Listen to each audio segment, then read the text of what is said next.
When you think about what you just saw from Nikola Jokic yesterday, how would you describe the performance that he had?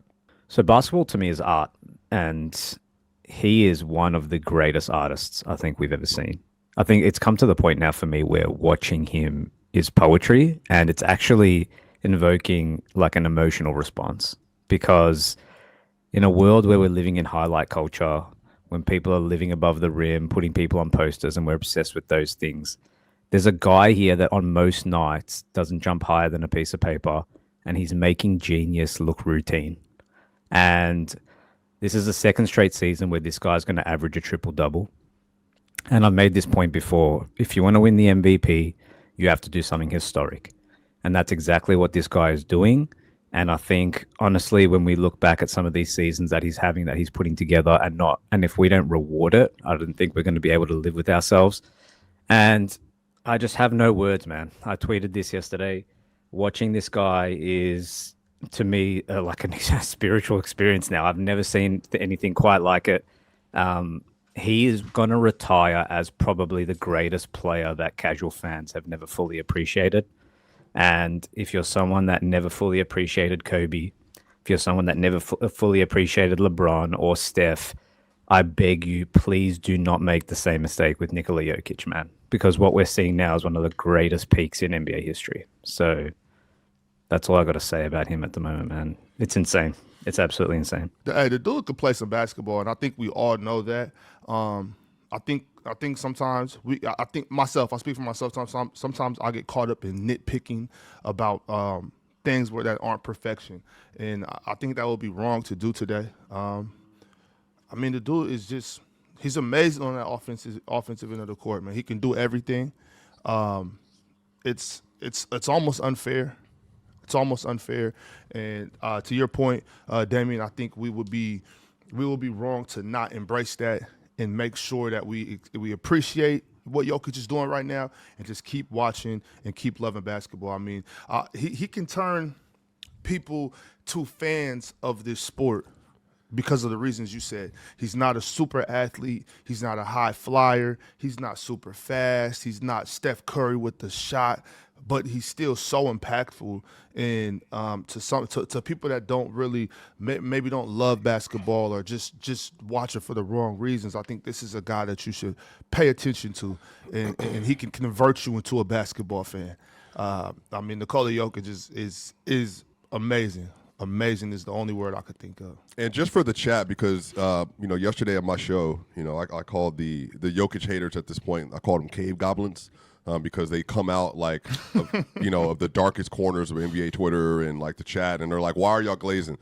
Just for context, everybody, Jokic just had the most efficient 50-point game by a center in the history of the NBA. That includes Bill Russell, includes Wilt Chamberlain, includes Kareem, includes Shaquille O'Neal.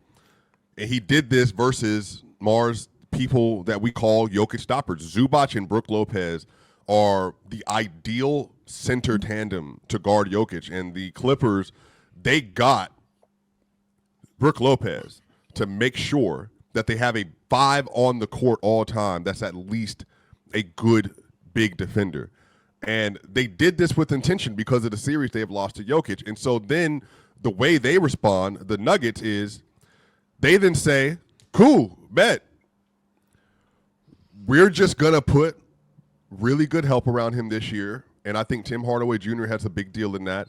Also, by the way, NBA history, for everybody that doesn't know it, that is the most points scored by a center in an opening quarter in NBA history as well, with 25 points. So not only was it the most efficient 50-point game for a center ever, it is also the most points scored in an opening quarter of an NBA game ever. So, Penn, when you look at what you just witnessed last night, what are some of the takeaways that you had? I think basketball is art, but I think it's also science. And I think when I've watched Allen Iverson, Kobe Bryant, Michael Jordan, whoever that I consider great in my life, there was always a competition between the offense and defense to a spot on the court. How quickly you get there, how efficiently you get there, how consistently you get there, how methodically you get there. Shaq is a great example. You can't beat him to a spot because you can't move him. Allen Iverson's a great example of the complete opposite way of getting to a spot. I'm too fast. I'm too shifty. I'm too quick. When people say Jokic is not a great athlete, I will remind you that I don't think he broke a sweat last night. He not even trying, bro. He's not even trying. He does not look exhausted at all. He is checking into the game and it's a blowout and he's just casually like, yeah, what's up? There's some guys who have to try to get their 50. He's getting 50 so easy. It's ridiculous. It's nuts. So it just comes down to his hand-eye coordination, his balance, his strength, his combination of footwork, the patience with which he is able to manipulate, the passes that he was throwing. We watched the playback game between the Kings and the Denver Nuggets, and I think in a 2 to 3 minute stretch to open that game, he threw 3 passes that I don't think most centers will ever throw in their lives. It's too easy for him right now. So yeah, man, he's a really good player, and I will remind you that 13 days ago or 12 days ago, I came up here and I said he is comfortably the best player in the league, and it's not close.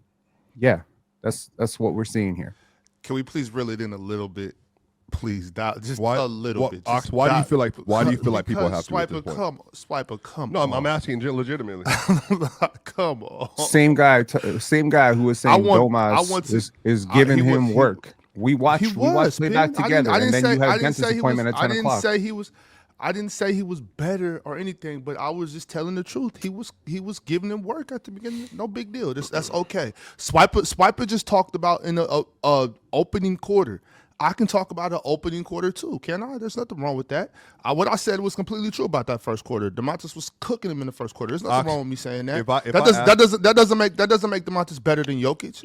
But what I'm saying is, Swiper, we got to tone it down. No, I don't think so. Does it make Weber better than Swiper. He wasn't trying. He threw 3 passes opening that a center could never make. Come on, bro. Well, I mean, that part could be true, but a center could never make. I said most centers will never make, and that is true.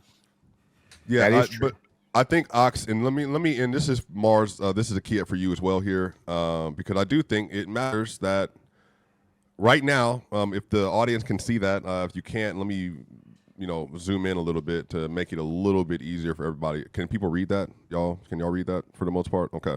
Mm-hmm. So over the last 6 games, y'all, Jokic is averaging 36 points a game, 12 rebounds a game, 11 assists a game. He's shooting 74% from the field and 55.6% from 3. He's the first player in NBA history to have a 35 point triple-double while shooting 60% or better over a 6-game stretch, and he's shooting 74% from the field. So I guess what I'm asking you, Ox, in return with that is legitimately I'm asking, can you remember a time you've seen somebody have a better start to the season than this? I mean, statistically, I don't think so. I don't know. I don't think so. Statistically, no. But that's not. I'm praising Jokic up here with the rest of y'all. I think he's amazing. I'm praising him too. I'm just saying sometimes we, let's not jump off the building. You know what I'm saying? Let's climb the building and keep talking about how amazing he is, without pretending he wasn't sweating. He didn't have to try. He was. That's all. Does he look like he's exerting a lot of effort out there to get his 50 points, yo? Does he look like he's winded and gassed? I've seen Jokic try, bro. I've seen Jokic gassed to death trying to carry that Serbia team. I've seen him try. I have seen him try. You're rolling your eyes right now because you know what I'm saying is true. Okay. In fact, this is the highest true shooting percentage in a 5-game span, averaging 35 points ever. Okay, but all right. I don't want to get into this. I think Jokic is an amazing basketball player. I don't want to get into this because I'm not a Jokic hater. For you, sure, somebody who has kind of, you straddled the fence of, being accused of a Jokic glazer and a Jokic hater, all within a year and a half sample size. When you watch what Jokic is doing to start this year off, and even yesterday, obviously, what was your takeaway that you had last night watching it? What he's asking you is, did you also have a spiritual experience? I don't think Mars is spiritual. Yeah, no. But it was. Did you have to take a cold shower in the middle of the game? I did not have to do that, no. But It looked easy. To Penn's point, it looked easy. I'm not gonna say he wasn't trying, but it definitely did look easy. He definitely does make the game look simple. I think he's like the epitome of basketball is a simple game. He does the right thing pretty much every time. Doesn't hold on to the ball, gets everyone involved, creates elite offense consistently, is always in the right place at the right time. Does all the little things, offensive rebounding, screen setting. He just plays the game the way you would want the game to be played. If you could coach your whole team to play like one person, it'll be like let's all play like a bunch of Nikola Jokic's, and that would be like beautiful basketball. It would be like the 2014 Spurs on steroids. I just want to get clarification. Can we finally acknowledge that Jokic was doing the no shooting gimmick for those 4 games? No. Right now, he's doing the no miss gimmick. Okay. Do you think? If I we do can't- think there's if we something can't to acknowledge wanting. that, then I do think you're there's not going to get something- a serious me today. Well, There you go. I do think there's something to want to get your teammates like involved, especially when you have like a new rotation. Martin, just for context too, this year, just for people to understand what Jokic is doing. I did the math yesterday. He has made 101 out of 129 2-point attempts this year. 101 out of 129. That is shooting 78% from 2 this season. He's currently shooting 87% at the rim. He's shooting 70% in the paint at the non-restricted paint, which is like the short roll mid-range area. He's shooting 82% from mid-range this year. And he's shooting 41% on above the break threes this year and 50% on corner threes this year on lower volume. The And efficiency is nuts, man. And I think this year too, Mars, because if the true shooting number is the same as it's been, I think it's 58.3 this season. Jokic on the season now is at 28.8 points, 13.1 rebounds, 10.9 assists, 1.8 steals, 0.7 blocks. He's shooting 68% from the field, 42% from 3, 86% from the line. He currently has a 77.3 true shooting, which brings his relative true shooting to like a plus 19.6. I think the NBA record is Steph Curry in 2015-16 with a plus 12. So, I don't know. I feel like it's definitely it can. I mean, I hear you, Ox. Like, it can definitely lean into Glaze, but I'm also just like, bro, I don't know if we've seen. I don't really know what to do with that, Ox. I legitimately don't know what to do with that. Swiper, please don't say that, because we got some imbeciles in the chat that'll think that I'm up here saying that Jokic is not great, that Jokic is not amazing. And I'm not Well, saying no, that Ox, at I all. think that I'm with y'all. it's- I'm agreeing with y'all. I feel the same way you feel, Swiper. I'm seeing the same shit you're seeing, Swiper. I'm here with y'all. Like I'm But not Ox, pushing 20, back. though. 29 points per game or plus 19 and a half. Like, I'm telling you, what I'm crazy. saying is like what, that's. what do you want me to say? Like I'm That's not.